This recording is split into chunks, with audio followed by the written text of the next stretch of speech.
Hey guys, कैसे हैं आप लोग? होपफुली आप लोग बिल्कुल ठीक होंगे। और आज हम आइल्स के बारे में बात कर रहे हैं। आइल्स क्या होता है? बेसिकली ये एक टेस्ट है जो बताता है कि आपकी स्पीकिंग, लिसनिंग, रीडिंग और राइटिंग इंग्लिश की कैसी है। Alright, that's it. इसमें वो ये नहीं देख रहा कि यार आप कितने इंटेलिजेंट हैं। इसमें वो ये भी नहीं कह रहा कि यार आपने बहुत ज़्यादा अगर स्कोर कर लिया तो आप तो बहुत ही इंटेलिजेंट हैं। ना ही इसमें कोई आपके दिमाग का, आपके फैक्ट्स का, आपकी नॉलेज का टेस्ट है। इट्स सिंपल, इजी और आपकी लैंग्वेज का है। तो आइल्स के बेसिकली जैसे कि मैंने कहा 4 पार्ट्स होते हैं: लिसनिंग, रीडिंग, राइटिंग और जी हाँ, स्पीकिंग, जो मैं अभी बोल रही हूँ। अब इसमें मैं आपको थोड़ी थोड़ी टिप्स, थोड़ा थोड़ा ओवरव्यू चारों का दूंगी। अगर आप चाहते हैं कि मैं ऐसी और वीडियोस बनाऊं, do let me know in the comments below and let's get started. सबसे पहली चीज़ आती है लिसनिंग। अच्छा, लिसनिंग में क्या होता है कि वो पहले आपको सुनाता है। आपको क्वेश्चंस गिवन होते हैं। क्वेश्चंस ऐसे नहीं होते कि बहुत ही टफ क्वेश्चंस, ब्लैंक्स होती हैं, मैच करना होता है, जो ऑब्जेक्टिव्स यूजुअली होते हैं, सिंपल सिंपल। और आपको एक रिकॉर्डिंग सुनाई जाती है। अब उस रिकॉर्डिंग में बंदा इंग्लिश में बोल रहा होता है। उसमें से आपको देखना है कि यार वो कौन सी लाइन कब बोल रहा है और उसका आंसर देना है। लेट्स से क्वेश्चन में लिखा था किसका आंसर देना है मेरी रिकॉर्डिंग से, और मैंने अभी आपको क्या बताया कि रिकॉर्डिंग में जो आपने सुना उसका आंसर देना है। तो आप लिखोगे, सिंपल ईजी है, यस, लेकिन टाइम होता है उसमें, और उसमें आप रिपीट नहीं कर सकते। एक बार एक चीज़ जो गुज़र गई गुज़र गई। रिकॉर्डिंग सिर्फ एक दफ़ा चलती है और उसकी स्पीड भी वही रहती है, और आपको उसको सुनना होता है आराम से, आपको फोकस्ड होना होता है एंड उसको सुन के आपको उसके आंसर देने होते हैं। ईजी, सिंपल, कोई ऐसा डिफ़िकल्ट चीज़ नहीं है। अब इसकी अगर मैं टिप्स पे आ जाऊँ तो मैं आपको कहूँगी सबसे पहले कि यार जब वो आपको कहता है ना, रिकॉर्डिंग में ऐसा टाइम आता है जब वो कहता है कि 1 to 5 क्वेश्चंस देख लो। उस टाइम सही से 1 to 5 क्वेश्चंस देखो और वो चीज़ें हाईलाइट करो जो उसमें मांगी जा रही हैं, राइट? और फिर रिकॉर्डिंग सुनो। तो इससे क्या होगा कि जैसे वो बंदा वो पॉइंट बोलेगा, आपको पता चल जाएगा कि हाँ यार ये वाला पॉइंट मांगा गया है, चलो जल्दी से लिख दूँ। ऑलराइट, एक आपको आइडिया हो जाएगा कि मुझे इस रिकॉर्डिंग में से एक्चुअली सुनना क्या है। वो बहुत सारी बातें करेंगे, तो आपको अपने काम की बात निकालनी है उस रिकॉर्डिंग में से। तो पहले आपको ये जानना है कि यार काम की बात है कौन सी। तो वो कैसे पता चलेगा? जब आप क्वेश्चंस रीड करेंगे। Get it? ईजी, सिंपल, और ये सबसे बड़ी टिप है। अच्छा हाँ, उसके साथ साथ एक और चीज़ बोल दूँ, अगर कोई ऐसी चीज़ होती है, कोई क्वेश्चन मिस हो गया, कोई पॉइंट मिस हो गया, तो ये नहीं करो यार अब सोचने लग गए, ओ माय गॉड अब क्या करूँ। उससे आपके आगे के क्वेश्चंस ख़राब हो जाएंगे। इट्स ओके, आपके पास लेवरेज है, आपके पास, आप 3-4 चीज़ें छोड़ भी दोगे तो भी you will have a good score. तो आप चलो के पूरा काम करो। अगर कोई चीज़ रह जाती है, let it be, think about it कि कोई बात नहीं यार, हो गया, और आगे काम करो। ऑलराइट, ये हो गया लिसनिंग। नेक्स्ट आता है रीडिंग। रीडिंग में आपको वो पैसेज दिया हुआ होता है, उसमें से कुछ क्वेश्चंस होते हैं, वो क्वेश्चंस आपको फिल करने होते हैं। Simple, easy, right? सब कुछ लिखा हुआ होता है पैसेज में, ठीक है। हाँ, लेकिन कभी कभी ये होता है कि सिनोनिम्स यूज़ किए हुए होते हैं, तो वो आपको देखना पड़ता है। बाकी इट्स वेरी सिंपल। अगर आपकी इंग्लिश अच्छी है तो you will get a good score at it. अब रीडिंग में भी मैं कहती हूँ हाईलाइट, हाईलाइट, हाईलाइट। आपको हाईलाइट करना होगा। सबसे पहले आप पैसेज नहीं देखें, आप उसका टॉपिक देखें। उसके बाद आप क्वेश्चंस पे जाएं। जो आपको लगता है यार ये मेन की पॉइंट है, हाँ यार ये मेन की पॉइंट है, हाँ यार ये क्वेश्चन में ये पूछ रहा है, तो उसको हाईलाइट करते जाएं। Alright, you have to just highlight it, ताकि आपको पता चले कि यार मुझे ढूंढना क्या है इस पैसेज में। अगर आप पैसेज पढ़ते हैं तो आप अपना टाइम वेस्ट कर रहे हैं, और ये वाला टेस्ट टाइम्ड होता है। आईएल्स में आपके पास एक टाइम होता है और आपको उस टाइम लिमिट में ही अपना टेस्ट करना होता है, तो you can not waste your time.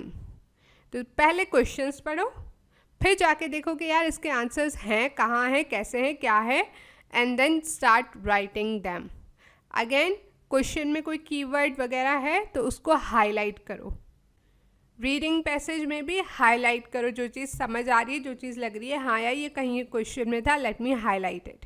अच्छा हाँ, दोबारा जब पैसेज पढ़ने जाते हो ना तो स्किम मत करो। स्किम मतलब होता है जल्दी जल्दी जल्दी जल्दी पढ़ लेना, ऐसे नहीं करो। जैसा कि मैंने कहा सिनोनिम्स होते हैं, यानी दो अल्फाज जो हैं तो डिफरेंट पर उनकी मीनिंग सेम है, तो आपको उन पर फोकस करना होता है। अगर आप सही से पढ़ रहे होगे तभी आपको आंसर मिलेंगे, वरना नहीं। अच्छा, मोस्ट क्वेश्चंस में ऐसा होता है except for I think heading वाले में, कि आपके जो क्वेश्चंस हैं ना वो आपके पैसेज के हिसाब से ही लाइंड हुए होते हैं। यानी पहला क्वेश्चन लेट्स से पहले पैराग्राफ से मिला, सेकंड क्वेश्चन सेकंड पैराग्राफ से, थर्ड क्वेश्चन थर्ड पैराग्राफ से, इस तरह से ही आपको मिलेंगे। तो उनकी अलाइनमेंट इसी तरह होती है। Alright, next is what writing. अच्छा, राइटिंग में क्या है? राइटिंग में बेसिकली वो आपको ज़्यादातर बड़े कॉमन से टॉपिक देते हैं। अच्छा, मैं एकेडमिक्स की बात कर रही हूँ तो इसमें आपके पास 2 टास्क होते हैं। फर्स्ट होता है आपको ग्राफ, टेबल या कोई भी ऐसी इलस्ट्रेशन वाली चीज़ दी हुई होती है, चार्ट दी हुई होती है जो आपको काफ़ी इन्फॉर्मेशन दे रही होती है। पाई चार्ट हो सकता है, तो आपको उसी इन्फॉर्मेशन को देख के उसको लिखना है। दैट्स ऑल, आपको उसी इन्फॉर्मेशन को लिखना है। इसमें 2 चीज़ें बहुत इंपॉर्टेंट हैं कि आप एक तो एटलीस्ट 3 पैराग्राफ कर दें, ठीक है। फर्स्ट वन होना चाहिए इंट्रोडक्शन, सेकंड वन होना चाहिए ओवरव्यू। ओवरव्यू में आपके यहाँ तो ओवरव्यू में ज़्यादातर आप क्या कर सकते हो, मेन पॉइंट बता सकते हो कि यार इस चीज़ में ये है, ठीक है। उसके बाद आ जाता है थर्ड, जिसमें आप एक्चुअल डेटा डिफाइन करोगे कि यार इस चीज़ में इतना है परसेंटेज, उस चीज़ में इतना परसेंटेज है एंड ऑल दैट। जब आप ये क्वेश्चंस देखोगे तो आपको समझ आ जाएगा कि मैं क्या कहना चाह रही हूँ, ठीक है। और अगर आप चाहते हैं कि किसी टाइम हम लोग मिलके ये सॉल्व करें तो लेट मी नो इन दी कमेंट्स बिलो। अब राइटिंग में आपको ये देखना होगा कि वर्ड्स को आप ज़्यादा रिपीटेटिवली मत यूज़ करें। ऑलराइट, आपको उन्हें दिखाना है कि यार मेरे पास वोकैबुलरी ज़्यादा है, तो रिपीटेटिव वर्ड्स, सेंटेंसेस ऐसा ना हो। ऑलराइट, अगर ये पिक्चर वाली बात की है तो पिक्चर में भी जो लेट्स से वहाँ लिखा है मेल, तो आपने अपने पैराग्राफ में लिख दिया मैन। वहाँ पे लिखा था फीमेल, आपने अपने पैराग्राफ में लिख दिया वुमेन, लेडी। वहाँ पे लिखा था एजुकेशन, आपने लिख दिया स्टडीज़, कि मेरे पास ज़्यादा लफ्ज़ हैं, मैं ज़्यादा लफ्ज़ ला सकती हूँ।